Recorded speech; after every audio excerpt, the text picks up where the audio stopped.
Magandang umaga po sa lahat, Luzon, Visayas, Mindanao, kung sa kayong dako na mundo po tayo nagbabalik dito sa ating YouTube channel.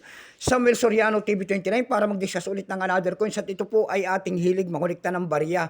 Kaya ho tayo nandito nagsiselling ng kanilang mga halaga ang aking mga koleksyon at isa ho tayong kolektor.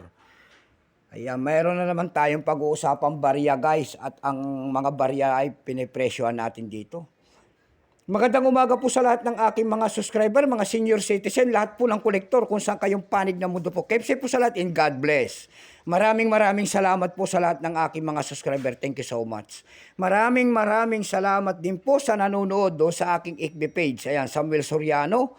Doon sa ating Facebook po, lahat po na nakapalo sa akin, thank you so much. Yung mga nagsisend po ng star doon sa aking FB page, maraming salamat sa inyo. Kung saan kayong panig ng mundo po, keep safe po sa lahat and God bless. Yun naman po hindi pa po nakapag-subscribe dito sa aking YouTube channel. Ayan, malaking bagay na po kasi ang inyong gagawin tulad ng pagpindot ng ating subscribe button, like and share para ma-update ko kayo sa mga latest ko pang gagawin mga video po. Mayroon na naman tayong pag-uusapang barya at ito po ay barya po ng mga sinaunang barya. Ayan, mga sinaunang barya. Year 1990. Ayan po, si Melchora Aquino, 5 centimos po ang babaeng kauna-unahang nailagay sa pera. Baka hindi nyo pa po alam, siya po ay si Melchora Aquino, ang unang babaeng nailagay sa pera. Makikita nyo po sa kanyang likod ang 5 centimos and then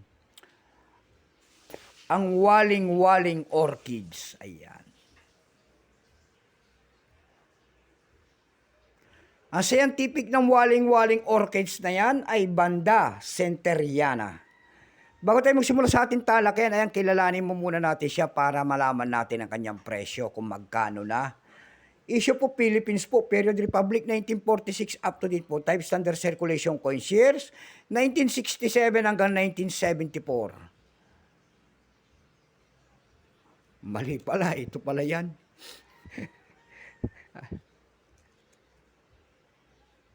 Ayan, year 1970. Sorry po, sorry. Ayan, year 1970 po. 5 centimos po, ayan.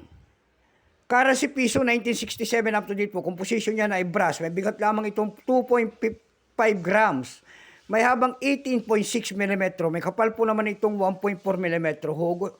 Hugis nito ay bilog o orientation coin alignment. Itinigil naman ang paggamit sa barya na ito noong January 2, 1998. Number NDAS 16386. Reference number 197. Ito pong year 1970, ito po ay San Francisco and Denver Mint. Ayan, pinagawa. Ito po ay 24%. Kung ilang piraso naman ang ginawa ng Bangko Sentral, pinagawa ng Bangko Sentral sa barya na hawak natin, ito po ay 5 million lamang. May price na po ito doon sa ating numista.com kung tawagin ang ating mga kolektor. Yung kanyang verify 14 pesos, yung kanyang extra fine ay 32 pesos na. Dako naman tayo sa kanyang presyo. Doon sa ating eb.com, nakakita tayo nagbebenta doon ng $12.93. Nasundan po ito ng $7.25. Dako tayo sa Carousel PH. Sa Carousel PH, nakakita tayo nagbebenta doon ng 240 pesos. Nasundan po yan ng 200 pesos. Ayan lamang po ang aking may bahaging kanyang presyo. Sagad na po. So God bless po sa lahat and take care.